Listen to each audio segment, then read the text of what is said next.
JJ the CPA here. Hope you're doing well. Hey, thanks for tuning in. Got a calculation, a great one here for the self-employed. I'm gonna run through 3 calculations. I think it'll go pretty quick, so check this out.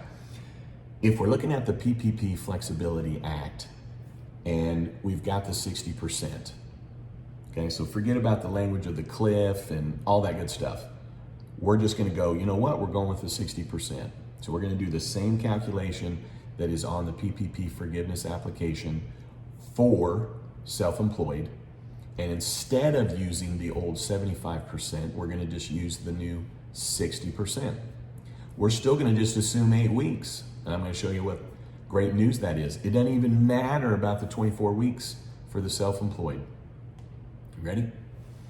So Schedule C, line 31 in this example is $52,000.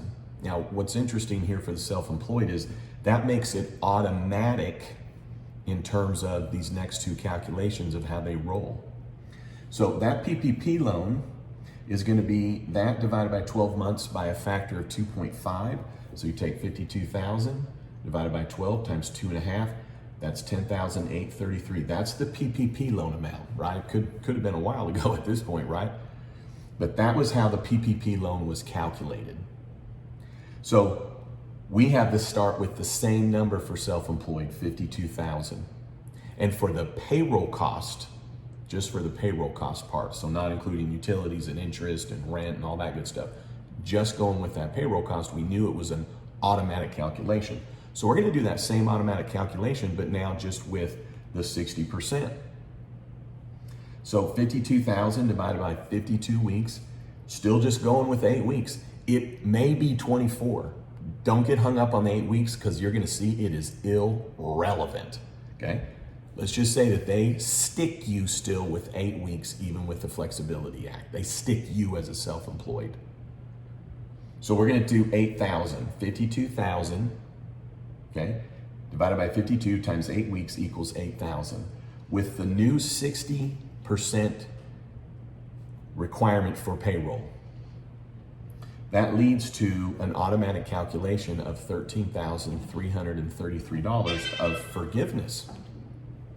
Just based on that alone, your automatic forgiveness amount, still with 8 weeks, only change being 60%, would lead to 100% forgiveness. Now I have a question mark on it because we don't, it is June 5th, it's June 5th, it's June 5th. We don't have a new PPP forgiveness application. We don't have updated SBA guidelines. But my point is that even if they don't give you the 24 weeks, they only give you the 8 weeks, but you get that 60% factor, which you would, boom, regardless of utilities and interest and rent, automatic calculation would be this. Question mark is, we need that new information. Here's 2 quick examples to show you that I didn't just rig the number to show you this, okay? Think of a number between 1 and 100,000, okay? Maybe I'll hit it in the next 2 examples. Okay, so I changed Schedule C, line 31 to be 18,400. Was that your number? So we know we have the 2 automatic calculations. So 18,400 divided by 12 months times the factor of 2.5 gives you $3,833 loan.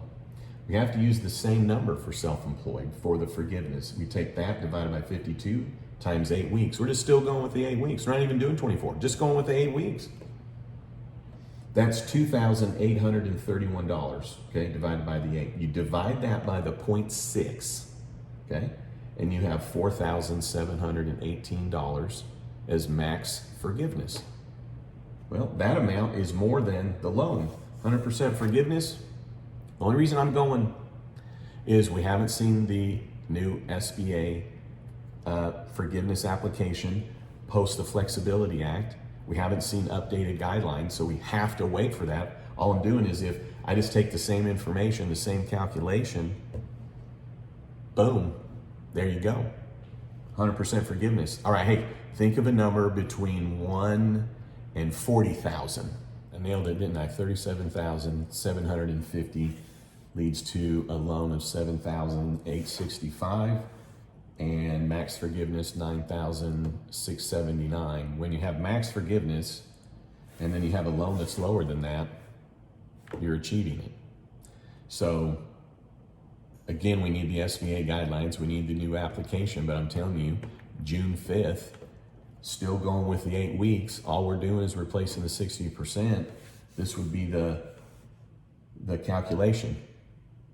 All right, hey, 2 more calculations, but I'm gonna tell you right now, stick with me, you're gonna like it. Look at this one real quick, because then you got 10 seconds because you're gonna compare it to the next one. 10, 9, 8, you don't even need that. All right, notice what's different? Boom, 24 weeks.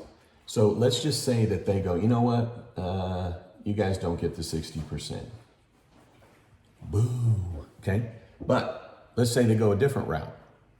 We have 26,341, same as the one before, same loan amount. But let's say that they just do the 24 instead of the 8 weeks. So we take that divided by 52 weeks times 24 weeks. Instead of 8 weeks, we take it times 24 weeks. 12,157. Still more than the loan amount. Should lead to 100%. So whether we go with 60% with no other changes, meaning we stay with 8 weeks, use the 60%, seems like it leads to 100% forgiveness. Let's say we get the 24 weeks instead of the 8 weeks. Seems like it leads to 100% forgiveness. So I think this is good news for self-employed. Let's see what the new application says. Let's see what the new guidelines say before we really celebrate for the self-employed, because I'll tell you what, you all got, in my opinion, the short end of the stick. You couldn't apply until a week after everybody else could. Money ran out.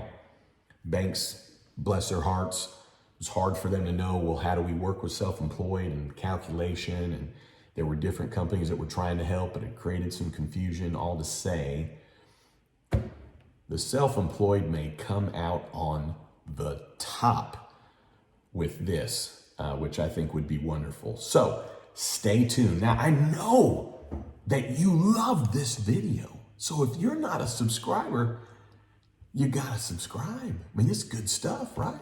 All right, hey, thanks for tuning in. I really appreciate it. And then don't you forget, you've never met a CPA quite like me. All right, hey, have a great day. Thanks for tuning in.